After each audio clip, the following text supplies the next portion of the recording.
সময়টা ছিল মধ্যরাত। ভোর হতে বেশ কিছুক্ষণ দেরি ছিল।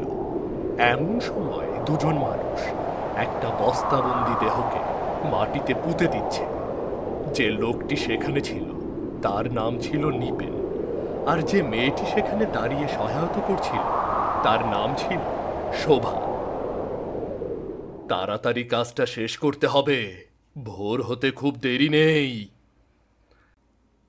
এত তাড়াহুড়ো করো না, এদিকে এখন কেউ আসবে না, সবাই ঘুমিয়ে গেছে।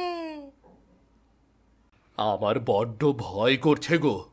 যদি কেউ জেনে যায় আমরা এই খুন করেছি, তাহলে কিন্তু আমরা প্রাণে বাঁচতে পারবো না।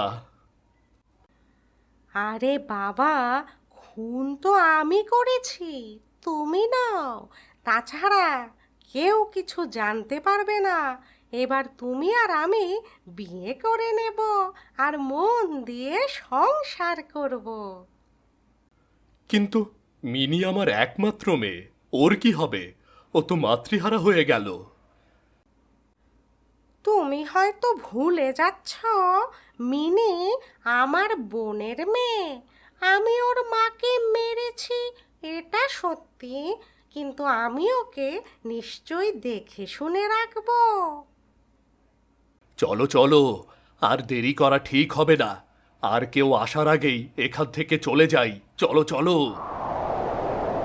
নিজের স্ত্রীর লাশ মাটি চাপা দেওয়ার পর নিপেন এবং শোভা খুব স্বাভাবিকভাবেই বাড়িতে ফিরে গেল। তাদের মধ্যে অপরাধবোধের কোনো চিহ্নই ছিল না। শোভা এই ভেবে খুশি ছিল যে সে তার পথের কাঁটাকে সরিয়ে ফেলেছে। তাহলে চলুন এবার ঘটনার